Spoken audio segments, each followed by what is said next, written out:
ನಾನು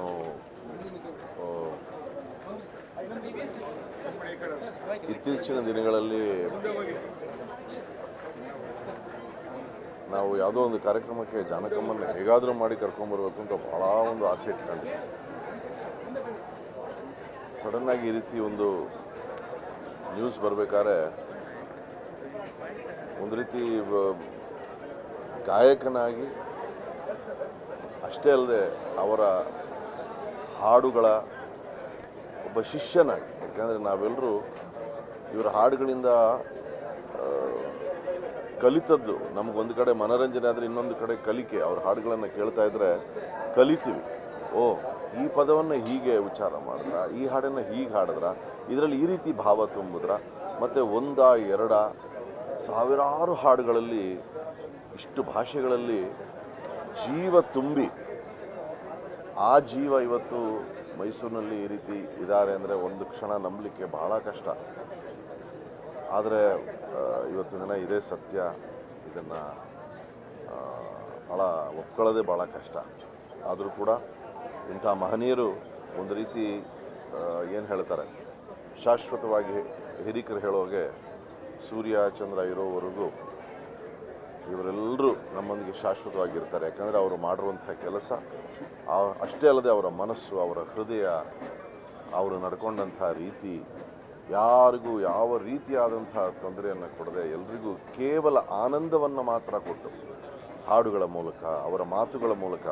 ಮತ್ತು ನಾನು ಅನೇಕ ವೀಡಿಯೋಸಲ್ಲಿ ನೋಡಿದ್ದೀನಿ, ಕೆಲವರು ಹೊಸಬ್ರನ್ನ ಅವರು ಅಷ್ಟು ಪ್ರೀತಿಯಿಂದ ಅವರಿಗೆ ಏನು ಹೇಳ್ತಾರೆ, ಎನ್ಕರೇಜ್ಮೆಂಟ್ ಕೊಡೋದಾಗಲಿ ಅಥವಾ ಒಂದು ಮಾರ್ಗದರ್ಶನವನ್ನು ನೀಡೋದಾಗಲಿ ಎಲ್ಲಕ್ಕೂ ಅವರು ಯಾವಾಗಲೂ ಸಿದ್ಧರಾಗಿದ್ದರು. ನಾನು ಇಂಥ ದೊಡ್ಡ ಗಾಯಕಿ ಅನ್ನೋ ಒಂದು ಒಂದು ಒಂದು ಕಿಂಚಿತ್ ಕೂಡ ಅವ್ರಿಗೆ ಅವ್ರಿಗೆ ಗೊತ್ತೇ ಇರಲಿಲ್ವೇನೋ ಅವರು ಅಂಥ ಬೆಟ್ಟದ ಎತ್ತರದ ಗಾಯಕಿ ಅಂತ. ನಾನು ಇವತ್ತು ಒಬ್ಬ ಗಾಯಕನಾಗಿ, ನಾನು ಹೇಳ್ದಂಗೆ ಸಂಗೀತ ರಸಿಕನಾಗಿ ಈ ಇಡೀ ಆ ಒಂದು ಲೋಕಕ್ಕೆ ಒಂದು ತುಂಬಲಾರದ ನಷ್ಟ. ಅವರ ಆತ್ಮಕ್ಕೆ ಭಗವಂತ ಶಾಂತಿಯನ್ನು ನೀಡಲಿ. ಅವರ ಪರಿವಾರವನ್ನು ಭೇಟಿಯಾದ್ವಿ. ಅವರೆಲ್ಲರಿಗೂ ಭಗವಂತ ಶಕ್ತಿ ಕೊಡಲಿ. ಮತ್ತು ಅಷ್ಟೇ ಅಲ್ಲದೆ ವಿಶೇಷವಾಗಿ ಕನ್ನಡದಲ್ಲಿ ಹೇಳಬೇಕು ಅಂದರೆ ಸಾವಿರಾರು ಹಾಡುಗಳನ್ನು ಕೊಟ್ಟಿದ್ದಾರೆ. ಹಾಗಾಗಿ ಅವರೆಲ್ಲ ಇವತ್ತು ಇಲ್ಲಿ ನೋಡಿದ್ರೆ, ಆ ಲೈನ್ ನೋಡ್ತಾ ಇದ್ರೆ ನನಗೆ ಎಷ್ಟು ಹೃದಯಗಳನ್ನು ಗೆದ್ದಿದ್ದಾರೆ ಅಂತ ಗೊತ್ತಾಗುತ್ತೆ.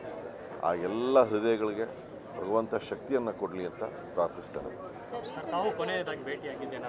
ರೀಸೆಂಟಾಗಿ ಆಗಿರಲಿಲ್ಲ, ಬಟ್ ಕೆಲವು ವರ್ಷಗಳ ಹಿಂದೆ ಆಗಿದ್ದೆ. ಅದೇ ರೀಸೆಂಟಾಗಿ ಯಾವುದೋ ಒಂದು ಕಾರ್ಯಕ್ರಮಕ್ಕೋಸ್ಕರ ಅವ್ರನ್ನ ಭೇಟಿ ಆಗಬೇಕು ಅಂತೆಲ್ಲ ಮಾತಾಡ್ತಾ ಇದ್ವಿ.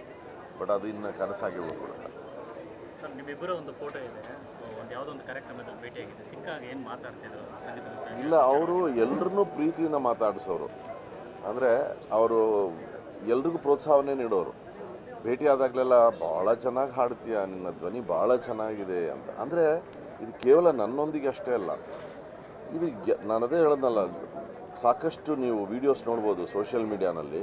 ಹೊಸ ಗಾಯಕಿಯರೊಂದಿಗೆ ಅವರು ಕೂತ್ಕೊಂಡು ಅವರೊಂದಿಗೆ ಮಾತನಾಡ್ತಾ ಅವ್ರ ಹಾಡುಗಳನ್ನು, ಅವರು ಹಾಡಿದಂಥ ಹಾಡುಗಳನ್ನು ಆ ಹೊಸಬರು ಹಾಡ್ತಾ ಇದ್ದರೆ ಅದನ್ನು ಆಲಿಸಿ ಅದಕ್ಕೆ ಅಷ್ಟು ಒಂದು ಒಳ್ಳೆ ಮಾತುಗಳನ್ನು, ಅದೆಲ್ಲ ಅವಶ್ಯಕತೆ ಇಲ್ಲ. ಅಂದರೆ ಎಲ್ಲವನ್ನೂ ಸಾಧನೆ ಮಾಡಿದ್ಮೇಲೆ ಬಿಡ್ರಪ್ಪ ನನ್ನನ್ನು ಅಂತ ಇರ್ಬೋದು.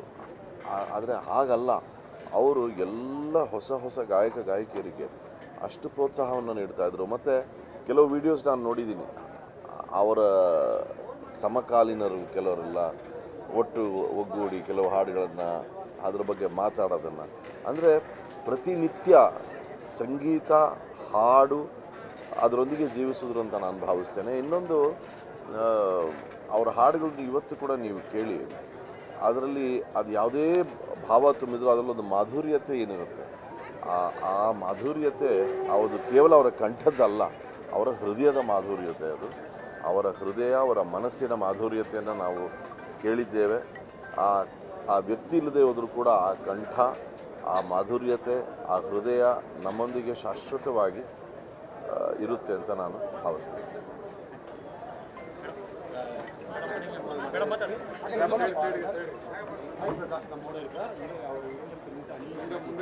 ಮುಂದೆ